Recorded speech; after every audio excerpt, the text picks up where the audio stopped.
ఇప్పుడు మీకు చెప్పవలసిన సమాచారం తాజా ప్రసంగం ఏంటంటే, తెలంగాణ ప్రాంతంలో ఇంతకుముందు కేసీఆర్ ఏం చేశాడు? సర్వేస్ చేశాడు. ఏం చేశాడు తెలుసా మీకు? తెలుసా? మా స్టిక్కర్ అని ఇచ్చారు దాన్ని. సర్వే.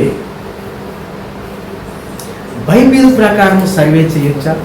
సర్వే చేస్తే జనాభాను లెక్కించగలవా? చూసినప్పుడు మొదటి దినవృత్తాంతములు 21వ అధ్యాయము చూడ.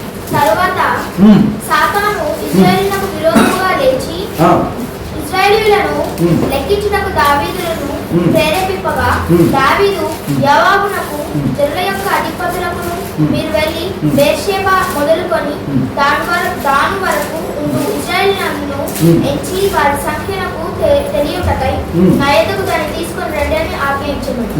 దావీదుకి కలిగిన ఏమని? జనులు లెక్కించాలని.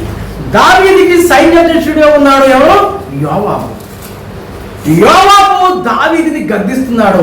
యోవాబు నీకు ఎవరు కలిగించాడు? జనులు లెక్కించడము పొరపాటు. ఆయనను రాజుగా ఉన్న దావీదు మాటకు లోబడి యోవాబు జనులు లెక్కించాకే సిద్ధపడ్డాడు. సిద్ధపడి లెక్కిస్తున్నాడు. కింద చదవండి. యెహోవా తన జనులను ఇప్పుడున్నంత వారి కంటే నూరంతలు ఎక్కువ మందిని చేయుగాక. వారందరూ నా ఏలినవాని దాసులు కారా? నా ఏలినవానికి విచారణ ఎలా? ఇది జరగవలసిన హేతువేమి? జరిగిన ఎడల ఆయనను యోవాబు మాట చెల్లక రాజు మాటయే చెల్లెను. రాజుగారి ఆజ్ఞే చెల్లుతుంది. మరి ముఖ్యమంత్రికి అది వ్యతిరేకంగా ఎంతో మంది వ్యతిరేకమైన పదాలు మాట్లాడుతూ ఉన్నారు. ఎవరి మాట చెల్లుతుంది? అధికారంలో ఉన్నవాడి మాటే. ఆ రోజు దావీదు మాటే చెల్లింది. యోవాబు న్యాయంగానే మాట్లాడాడు. అర్థమైందా? ఎప్పుడైతే లెక్కించమన్నాడో అప్పుడు ఈ వార్త ఎక్కడికి వెళ్ళింది? పాస్టర్ గారికి వెళ్ళింది. ప్రతిదీ కూడా పాస్టర్ గారికి వెళ్ళవలసిందే. ఎవరో పాస్టర్ గారు? ఎవరో పాస్టర్ గారు? గాదు. ఎవరంట? గాదు. చూడండి 21:10. యెహోవా సెలవిచ్చినదేమనగా, యెహోవా సెలవిచ్చిందేమనగా 3 విషయములు నేను నీ ఎదుట ఉంచున్నాను. వాటిలో ఒక దానిని నీవు కోరుకొని నీ ఎడల. 9వ వచనం చదివితే మీకు ఇంకా బాగా అర్థమవుతుంది. యెహోవా దావీదునకు దర్శకుడగు గాదుతో ఇలాగ సెలవిచ్చెను, నువ్వు వెళ్ళి దావీదుతో ఇట్లనుము. యెహోవా సెలవిచ్చిందేమనగా 3 విషయాలు నీ ఎదుట నేను ఉంచున్నాను. వాటిలో ఒక దాన్ని నువ్వు కోరుకొని ఎడలా. ఈ గాదు ఎవడు? దేవుని సేవకుడు. ఈ మాట ఎక్కడికి వెళ్ళింది? దేవుని సేవకుడు దగ్గరికి వెళ్ళింది. దేవుని సేవకుడు ఎక్కడికి వచ్చాడు? దావీదు దగ్గరికి వచ్చాడు. దావీదు దగ్గరికి వచ్చి దేవుడు ఆ యొక్క దైవజనుడికి ఏదైతే చెప్పాడో అది దావీదుతో మాట్లాడుతున్నాడు. దావీదు మహారాజా, నువ్వు జనులు లెక్కింటకు నీకు మనసు ఎలాగొచ్చింది? అయితే నువ్వు జనులు లెక్కించడానికి ప్రారంభించావు కాబట్టి 3 విషయాలు నీ ఎదుట పెడుతున్నావు. ఈ 3 ఏదో ఒకటి కోరుకో. దేవుడు ఇచ్చినటువంటి ఈ షరతులకు నీది ఏది ఒప్పుకుంటావో అది కోరుకో అని దావీదుని హెచ్చరిస్తున్నాడు. ఏమని హెచ్చరిస్తున్నాడంటే చూడండి, ఇప్పుడు 10వ వచనం. నీవు వెళ్ళి దావీదుతో ఇట్లనుము. సెలవిచ్చి దావీదుతో నువ్వు ఇట్లనుము. యెహోవా సెలవిచ్చినదేమనగా 3 విషయములు. యెహోవా సెలవిచ్చిందేమనగా 3 విషయములు. నేను నీ ఎదుట ఉంచుచున్నాను. 3 విషయాలు నీ ఎదుట ఉంచుచున్నాను. వాటిలో ఒక దాన్ని నీవు కోరుకొని ఎడల. వాటిలో ఒకదాన్ని నువ్వు కోరుకొని ఎడల దాన్ని నేను చేయుదును. కావున గాదు దావీదు వద్దకు వచ్చి ఇట్లనెను. కావున గాదు దావీదు వద్దకు వచ్చి ఇట్లనెను. 3 ఏళ్ల పాటు కరువు కలుగుట, 3 నెలల పాటు శత్రువు ఆ కత్తి దూసి నిన్ను తరముగా నీవు వారిని నిలవలేక నశించిపోవుట, 3 దినముల పాటు దేశమందు యెహోవా కత్తి అనగా తెగులు నిలుచుట చేత యెహోవా దూత ఇశ్రాయేలు దేశమంతటా నాశనము కలుగా చేయుట, అది వీటిలో ఒక దానిని నువ్వు కోరుకొనుమని యెహోవా సెలవిచ్చున్నాడు. దేవుని స్తోత్రం కలుగును గాక. ఎందుకు వచ్చింది ఈ పొత్తు? ఎందుకు వచ్చిందనుకున్నారు? కొన్ని విషయాలు పెద్దవాళ్ళకి తెలియవు, రాజకీయవేత్తలకు తెలియవు, వయసు పెరుగుతుంది కానీ ఎవరైతే పరిశుద్ధ గ్రంథాన్ని పఠిస్తారో, దాన్ని పరిశుద్ధాత్మ పొందుకొని పరిశుద్ధంగా చదువుతారో వాళ్ళకే ఆ విషయాలు అర్థమవుతాయి. అందరికీ అర్థం కావు. యోవాబు గద్దించాడు కానీ ఆ మాట చెల్లలేదు. ఇప్పుడు దావీదు దేవుని చేత శిక్ష పొందుటకు ఆయన ఎదుట 3 విషయాలు ఇచ్చాడు. అప్పుడు ఆ విషయాలు 3 మనం చదివాం కదా. ఇప్పుడు అందుకు దావీదు ఏమన్నాడు చూడండి, 13వ వచనం అంటాడు, అందుకు దావీదు మిక్కిలి ఇరుకులో చిక్కి ఉన్నాను. బాబు, మీరందరూ దేవునికి అనుకూలంగా లేకపోతే అనవసరంగా మీరు చిక్కులు. దైవజనుని మాట వినండి, మీరు బాగుపడతారు. అనవసరంగా చిక్కులు తెచ్చిపెట్టుకోకండి. మీ బ్రతుకులు అనవసరంగా స్వాదం తెచ్చిపెట్టుకోకండి. దావీదు ఏం తెచ్చిపెట్టుకున్నాడు? ఇప్పుడు స్వాదన ఎక్కడ పడ్డా? ఇరుకులో. ఎక్కడ పెట్టుకున్నాడమ్మా? ఇరుకులో పడి ఏం చేస్తాడు? బయటికి వెళ్ళాక ఊపిరాగా చచ్చిపోతాడు. మిక్కిలి ఇరుకులో చిక్కి ఉన్నాను ఆయన అంటాడు. మళ్ళీ పొగుడుతున్నాడు. మళ్ళీ దేవుడిని ఏమన్నాడు? యెహోవా మహాకృప గలవాడు, నేను మనుషుల చేతిలో పడక ఆయన చేతిలోనే పడుతుందిగా కానీ గాదుతో నేను దేవుని స్తోత్రం కలుగునుగా. ఏంటి ఇప్పుడు? 3 రోజుల యొక్క శ్రమను కోరుకున్నాడు. అక్కడ 3 ఉన్నాయి కదా. 3 విషయాల్లో ఏ విషయాన్ని కోరుకున్నాడు? నేను దేవుని చేతిలో పడటమే మంచిది. కావున యెహోవా ఇశ్రాయేలు మీదకి తెగులు పంపగా ఇశ్రాయేలు 70,000 మంది చచ్చిరి. ఎంతమంది చచ్చిపోయారు? 70,000. మేము ఒక్కొక్కరుగానే రాజు పాపము చేస్తే ఎంతమంది చనిపోయారంట? 70,000. మరణ ద్వారంలో ప్రవేశించారు. ఇది మరణకరమైన పాపం. ఒకటి ఏం చెప్పాను మీకు? సణుగుడు ద్వారా. రెండోది ఏం చెప్పాను మీకు? ఇదేనండి రెండోది, రథులని లెక్కించడం ద్వారా. అర్థమైందా? అయితే అప్పుడు దావీదు యొక్క దేవుడు ఇంతమంది చచ్చిపోయిన తర్వాత ఆయన కనికరం కలిగిందంట. పాపము చేసి తెరచనము జరిగించిన వాడను నేనే కదా, గొర్రెల వంటి వారము మీరేమి చేసిరి అని ప్రార్థన చేస్తున్నాడు. నా దేవుడైన యెహోవా బాధపెట్టు నీ చెయ్యి నీ జనుల మీద నుండకుండా నా మీదను నా తండ్రి ఇంటి వారి మీదను ఉండనిమ్మని దేవునితో మనం చేసెను. యోబీసీయుడైన ఓర్నాను కళ్ళము నందు యెహోవాకు ఒక బలిపీఠమును కట్టించుటకై దావీదు అతనికి వెళ్ళవలెనని దావీదునకు ఆజ్ఞానిమ్మని యెహోవా దూత గాదునకు సెలవీయగా యెహోవా నామమున గాదు పలికిన మాట ప్రకారము దావీదు వెళ్ళెను. ఓర్నాను అప్పుడు గోధుమలను నూర్చుచుండెను. అక్కడ హనులోను అనే కళ్ళం ఉన్నది. అక్కడ ఏం చేస్తాడంట? వాళ్ళ కొడుకులు అందరు కలిసి మాసులు చేసుకుంటా ఉన్నారంట. అక్కడ దాకా వెళ్ళింది దూత. అక్కడికి వెళ్ళేటప్పటికి దావీదు పశ్చాత్తాపంతో ఎక్కడికి వెళ్ళాడంట? హనులోని కళ్ళం దగ్గరికి వెళ్ళేటప్పటికి ఏం పేరంట? ఆ భూస్వామి పేరు ఏం పేరు? సరే చెప్పండి. పాలటానికి రావట్లేదు. ఏముంది? చక్కగా చదవండి. ఆ మాట అంటే మొత్తం బైబిల్ చదువు మొత్తం మీకు. ఓర్నాను కళ్ళము. ఏం కళ్ళం అది? ఓర్నాను కళ్ళము దగ్గర ఏం చేశాడంట? బలిపీఠం కట్టకి నైవేద్యం వేటకి ఆ స్థలాన్ని అడిగితే అతను ఏమన్నాడు? బాబు, నేను ఉనికి చేస్తాను, నాకు తెగులు ఆగిపోవడం కంటే ఇంకేం కావాలి, జనం చచ్చిపోవడం కంటే ఇంకేం కావాలని చెప్పి ఆ కళ్ళమును ఊరికి ఇచ్చేస్తున్నా అంటున్నాడు. 24 వచ్చింది చూడండి.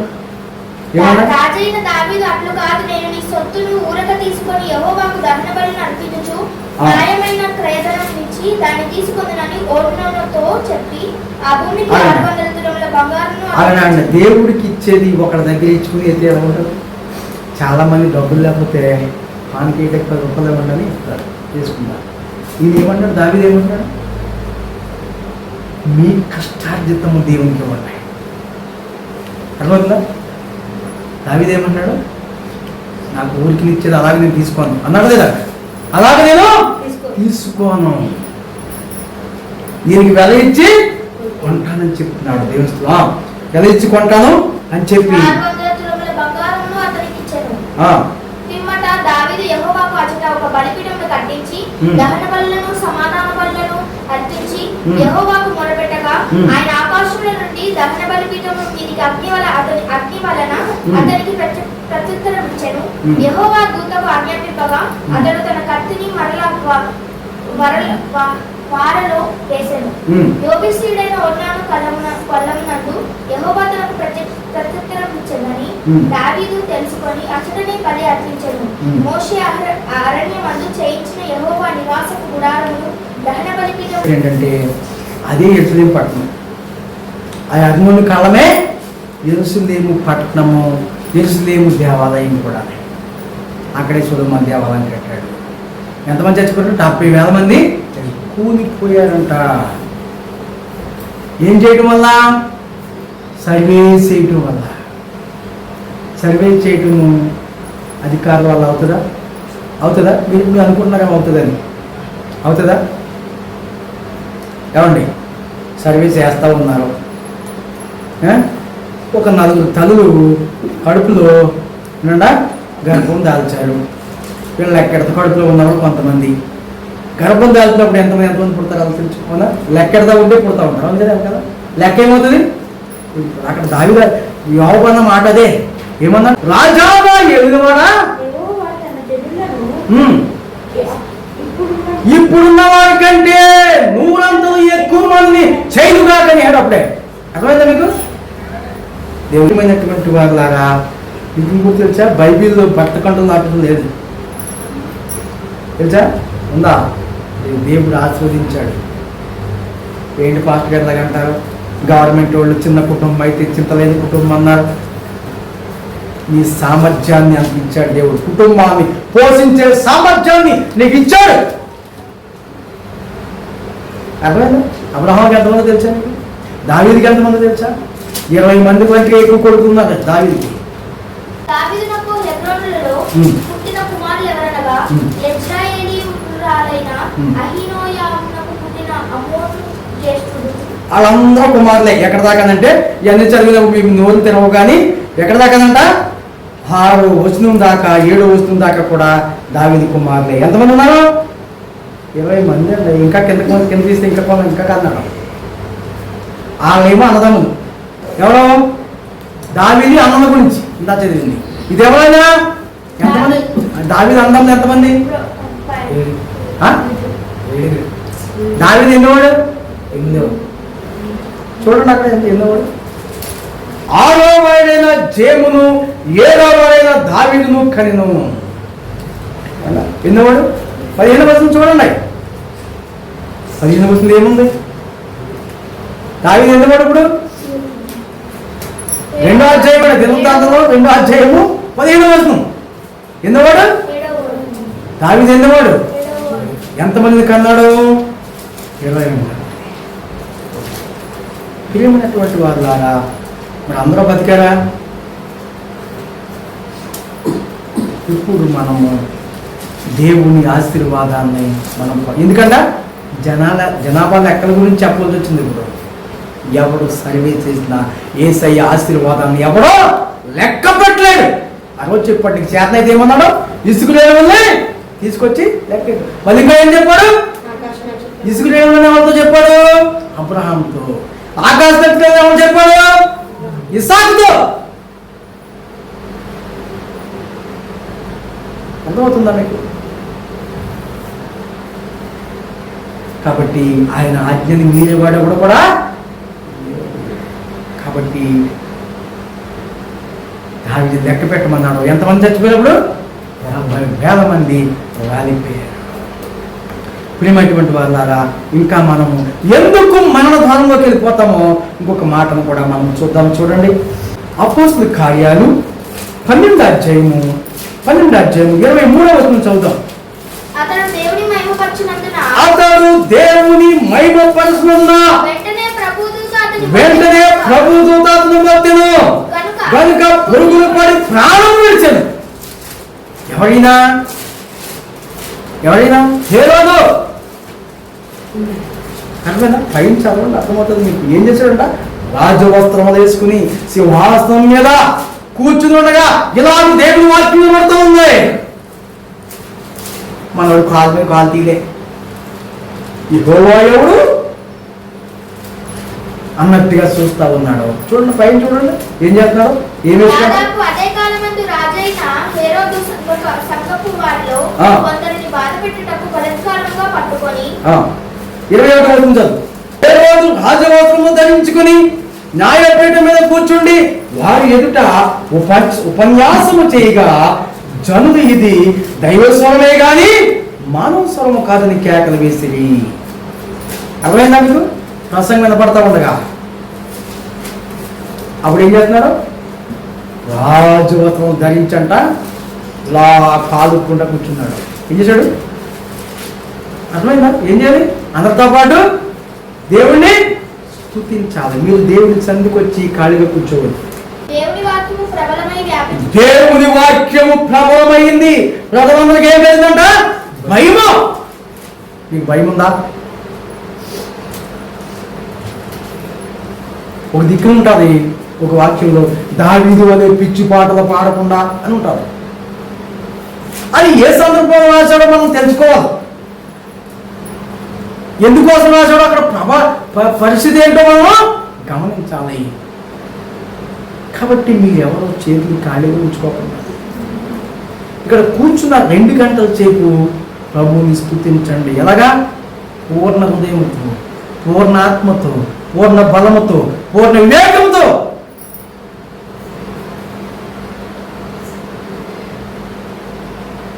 మనము దేవుణ్ణి మహిమపరచకపోతే మరణంలో చిక్కిపోతాం.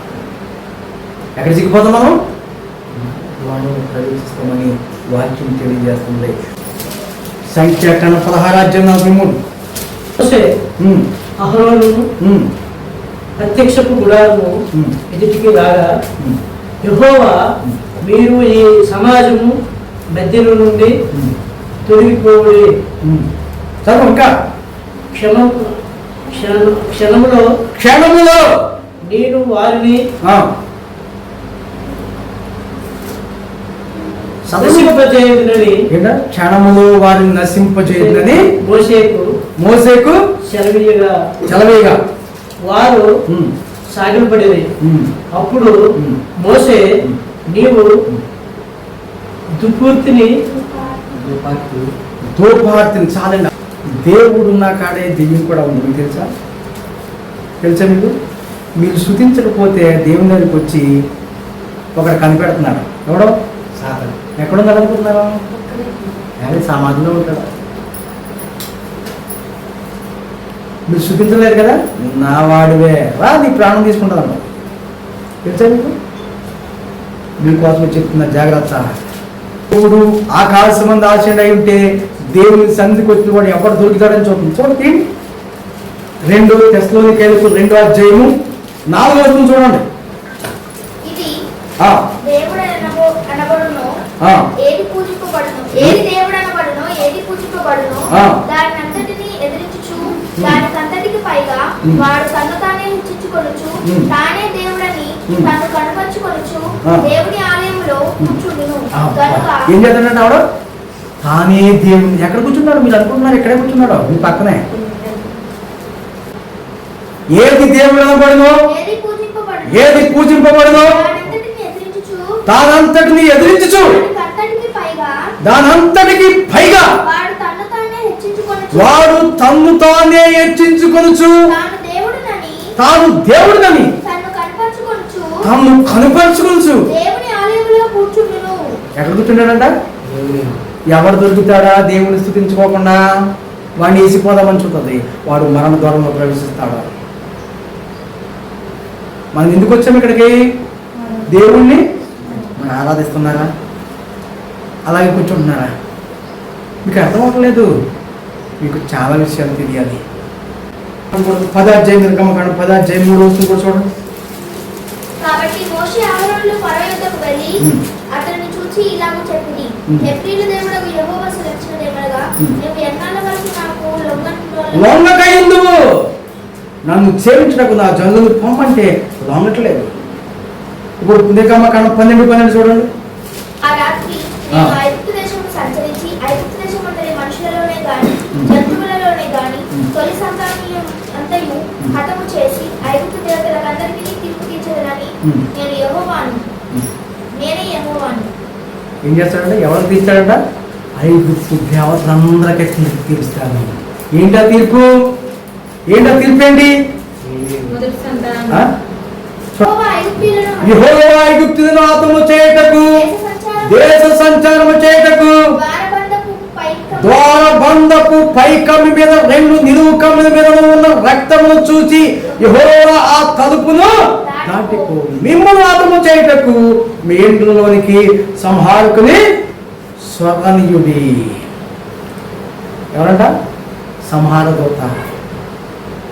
ఇక్కడ కూడా సంహారదూత తెలుసా మీకు? ఎవరైతే దేవుని స్తుతించట్లేదో, ఎవరైతే దేవుని ఆరాధించట్లేదో వాళ్ళని పట్టిపోతారు. రెడీగా ఉన్నాడు. అక్కడ వాళ్ళు ఏం చేశారు? అవునా కదా? దేవుణ్ణి ఆరాధిస్తాకే వెళ్ళినటువంటి వాళ్ళు ఎవరైతే దేవుణ్ణి ఆరాధిస్తానికి ఆతుర పడుతూ ఉన్నారో వాళ్ళు మాత్రమే మిగిలారు. ఎవరిలో? ఆ ద్వారబంధం మీద ఏముంది? రక్తపు మరక. అది మీ రక్షణ. అదే మీ రక్షణ. ఈరోజు వేసే రక్తంతో కడగబడి మనం ఇక్కడ ఉన్నాం. కడగబడి మనం ఏం చేయాలి? ఆత్మతో సత్యంతో ఆయన్ని ఆరాధించాలి. ప్రియులారా, మీ కాళ్ళు కూర్చోకండి. మీకు వచ్చిందో రాందో, వచ్చినోడు ఉంటాడు ఇచ్చండి, వచ్చినోడు లేడు కదా మీరే ఖాళీగా కూర్చోవద్దు. ప్రభువుని ఇక్కడికి వచ్చాము, ప్రభు మీ దృష్టి పెట్టండి, ప్రభువుని ఆత్మతో ఆరాధించండి. మీ చేతులు ఖాళీగా పెట్టుకోవద్దు. అసలు మోకాళ్ళ మీద ఉండండి. మరి ఎంతసేపు ఉంటాం మనం? 2 గంటలు ఉంటామా? మినిమం ఆరాధన 2.5 గంటలు.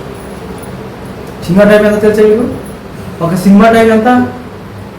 2.5 గంటలు తెలుసా మీకు? అక్కడ కూర్చుంటారు, మధ్యలో ఇంటర్వ్యూ ఇస్తాడు. ప్రియమైనటువంటి వాళ్ళ మనం దేవాతి దేవుని ఆరాధిస్తున్నాము. ఎవరైతే దేవుణ్ణి ఆరాధించరో వాళ్ళు ఏమవుతారంట? ఏమైపోతారు? సంహరింపబడతారు. ఎవరు సంహరింపబడ్డారు?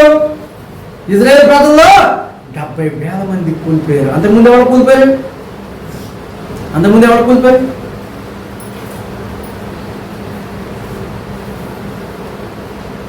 ఇప్పుడే మర్చిపోతున్నారు. సణిగిన వారు ఎవరంట? సణిగిన వారు చాలా ప్రమాదకరము. కావున యెహోవా ఇశ్రాయేలు మీదకి తెగులు పంపగా ఇశ్రాయేలీయులలో 70,000 మంది చచ్చారు. 70,000 మంది.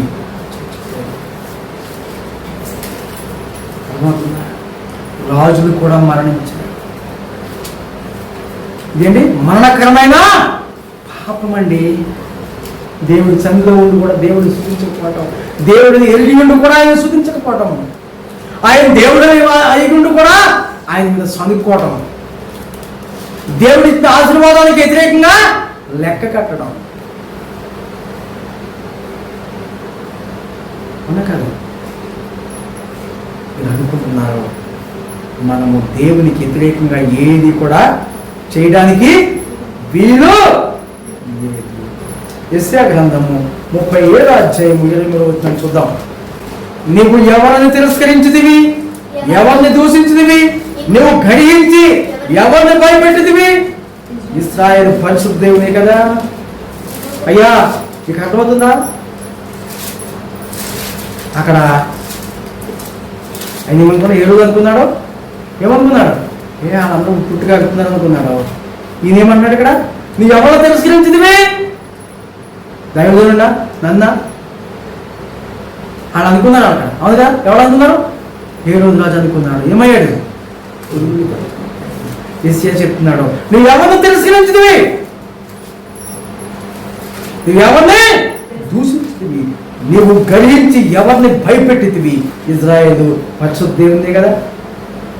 దేవుణ్ణి భయపెట్టే అంత పెద్దోళ్ళ వారు పోయి నా మీద తిరుగుబాటు చేసిన వారి కళేబరమును తేరి చూచెదరు. వాటి పురుగు సావదు, వాటి అగ్ని ఆరిపోదు, అవి సమస్త శరీరులకు హేయముగా ఉండును. ఎవరు అగ్ని ఆరకుండా పురుగు సావకుండా తీసుకెళ్ళదు? ఎవరు? అర్థమైందా? ఆడి పొంచి చూస్తారు. ఎక్కడున్నాడు అనుకుంటున్నారు? ప్రతి ఆలయంలో ఎక్కడ ఆరాధన జరుగుతుందో అక్కడ వచ్చేదాడు. అర్థమైందా? ఏం చేస్తాడు? పక్కనే ఉంటాడు. ఏదో తోటని ఎవరు చేశారు? అక్కడికి వచ్చిందా లేదా? రాదండి, మనకి గట్టిగా ఉపవాస ప్రార్థన చేస్తున్నాం, ఉపవాస ప్రార్థన ఎక్కువ చేస్తాం, అక్కడికి వచ్చేస్తాయి. ఎందుకంటే నువ్వు ఎక్కడో ఇక్కడ దొరుకుతావు కదా. ఎందుకుతో నువ్వు అంత పవిత్రంగా ఉపవాస ప్రార్థన ఉన్నావు కదా, నువ్వు ఎక్కడో దిక్కుని దొరుకుతావు. నువ్వు దొరకకుండా ఉన్న ఏం చేయాలి? నిత్యమైంది క్రమంగా ఆరాధించాలి. ఒకసారి నేను చాలాసార్లు ఒకసారి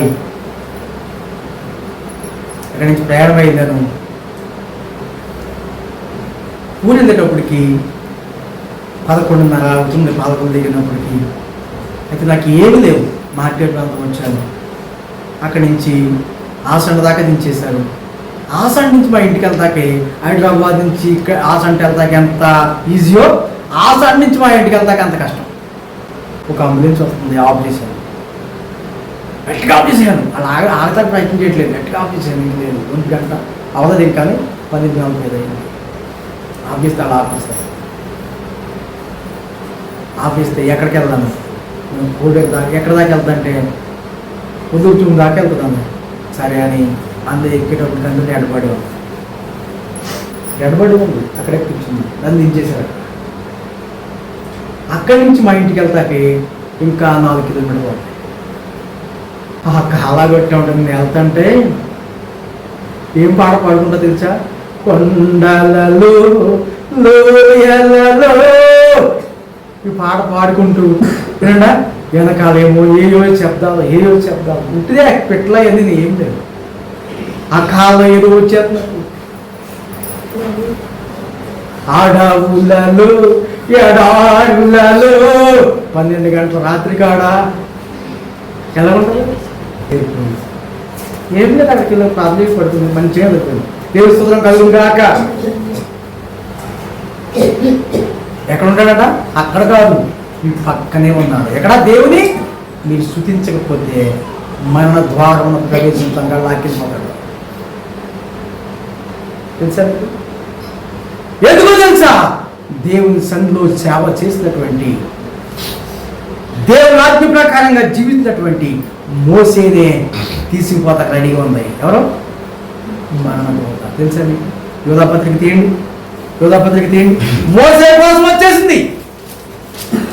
మోసే కోసం వచ్చి ఏమంటుందో చూడండి. 9వ వచనం చదవండి. 9వ వచనం. అయితే ప్రధాన దూత అయిన మిఖాయేలు అపవాదితో వాదించుచు మోసే యొక్క శరీరమును గురించి తర్కించుతున్నప్పుడు దూషించి తీర్పు తెగింపక ప్రభు నిన్ను గద్దించును గాక. అక్కడికి ఎవరు వచ్చారు? సమానుడు వచ్చేసాడు. ఎందుకంటే మోసే ఒక మాట పలికాడంట. ఏమని పలికాడు? వ్యర్థులారా అని మాట పలికాడంట. అది పట్టుకుంది. ఎవరో? సాతాను. అంటే మీ ప్రతి మాటని దేవుడు చూస్తున్నాడు. దెయ్యం కూడా ఎక్కడ పొరపాటు పలుకుతుంటే ఆ పొరపాటు పట్టుకుని నా కూడా తీసుకోవాలి. ఎక్కడికి? మరణ ద్వారం కాడకే. అర్థమైందా? అంటే మనం ఎంత జాగ్రత్తగా ఉన్నది? ఇప్పుడు మనము ఎంత జాగ్రత్తగా ఉండాలి, ఎంత భయముతో దేవుని సన్నిధిలో మనం ఆరాధించాలి, ఎంత క్రమంగా ఉండాలి. మీ భయం అనిపించలేదా? మీ దడపడలేదా? ప్రతి తప్పుని ఏం చేస్తున్నాడు? పట్టు చూపెడుతున్నాడు. ఇక్కడ మనం ఆరాధించేటప్పుడు ఎలాగ ఆరాధిస్తున్నాం? సణుగు. అవునా? అరణ్యంలో 20,000 మంది రాలిపోయారంట. ఎంతమంది రాలిపోయారు? 20,000 మంది రాలిపోయారు. సణుగుట వల్ల. దీనివల్ల సణుగు మంచిది కాదు. రెండోది ఏంటి? ఏం చెప్పారు? డబ్బులు లెక్క చూసుకుంటారు అనుకుంటా. దేవుడిచ్చిన ఆశీర్వాదాన్ని నాకు ఒక అలవాటు ఉంది, అది నేను డబ్బులు లెక్క చూసుకోను. అర్థమైందా? నేను లెక్క చూసుకోను. ఫస్ట్ నుంచి నాకు భలే అలవాటు పెట్టాడు. కాకపోతే ఎన్ని డబ్బులు ఉన్నాయి అన్ని బయటకి తీసి వాళ్ళు బయటకి ఇస్తూ ఉంటాను, నాకు తెలియకుండా ఇస్తూ ఉంటారు. పాస్టం వచ్చిన తర్వాత అన్ని డబ్బులు బయట తీయాలి, వాళ్ళు దుబ్బేదనేమంటాం. వాళ్ళు దొరికితే డబ్బు నేను లెక్క పెట్టుకోను. కానీ ఎంత ఖర్చు అవుతుందో లెక్క పెడతా. అర్థమైందా? ఎంత ఖర్చు అవుతుందో లెక్క పెడతా. కానీ ఎన్ని డబ్బులు ఉన్నాయో లెక్క చూసుకోండి. దేవుని స్తోత్రం కలుగును గాక. అదేంటది? వచ్చేదాన్ని లెక్క చేయకు, పోయేదాన్ని లెక్క. దాంట్లో ఏమున్నది? మన క్రమాన్ని పాటించాలి. వస్తానే ఉంటుంది. ఏం పెట్టాడు ఆయన? మాంసం. ఏం ఆహారం అది? నరులు తినే ఆహారమా? ఏ ఆహారం పెట్టాడు? దేవదూతల ఆహారం వాళ్ళు పెట్టాడు. అవును కదా? పెట్టాడా? వాళ్ళు ఏం చేశారంట? రోజు ఇదే అని చదివారంట. ఏం చదివారు? రోజు ఇదేనా అని ఏం చేశారు? శనిగారు. శనిగినందుకు ఏమయ్యారు? నువ్వు చేస్తే ఎడలా అని ఏమవుతామంట? మరణ దూరంలో ప్రవేశిస్తాము. ఎక్కడ ప్రవేశిస్తామంట? మరణ దూరంలో. మనకు తెలియకోకుండానే మనల్ని సంహారకుడు ఏం చేస్తున్నాడో తెలుసా? చూడండి, నిర్గమ కాండము 12 అధ్యాయం 23 వస్తుంది చదవండి. ఏముందంట? ఐగుప్తీయులను హతము చేయుటకు దేశ సమాచారము చేయుచు, దేశ సంచారము చేయుచు. ఏం చేస్తాడు దేవుడు? ఏం చేస్తాడ? సంచారము చేయొచ్చు. దారబంధపు పై కప్పి మీదను, రెండు నిలువు కప్పి మీదను ఉన్న రక్తము చూచి యెహోవా అప్పుడు 29 అవుతుంది. 12:29. అర్ధరాత్రి వేళ జరిగినదేమనగా సింహాసనం మీద కూర్చున్న ఫరో మొదలుకొని చెరసాలలో ఉన్న ఖైదీ యొక్క తొలి పిల్ల వరకు హతము చేసాను. అయ్యా అర్థమైందా? ఎక్కడ దాకా? సింహాసనం మీద కూర్చున్న వాడి దగ్గర నుంచి ఎక్కడ దాకా హతం చేశాడు? పసి పిల్ల వరకు. ఏం లేదు వాళ్ళకి? రక్తపు మరక. మీకేముంది? రక్తపు రక్షణ ఉన్నది. చూసి మనల్ని మరణ దూరంలో ప్రవేశించుకోకుండా మనం చూసుకోవాలి. ఏంటది? మరణకరమైన దేవుణ్ణి సంపూర్ణంగా స్తుతించకపోతే ఏ రోజు ఏమయ్యాడు? హఠాత్తుగా సింహాసనం నుంచి పెంచండి ప్రభువా. అలా మన్నాతిని కూడా చచ్చిపోయాడు. మేము నీ రొట్టెలు తింటున్నామయ్యా. మేము జీవించాలని, నిన్ను మహిమపరచాలని, మేము ఆరోగ్యంగా ఉండాలని, మేము ఆశీర్వదింపబడాలని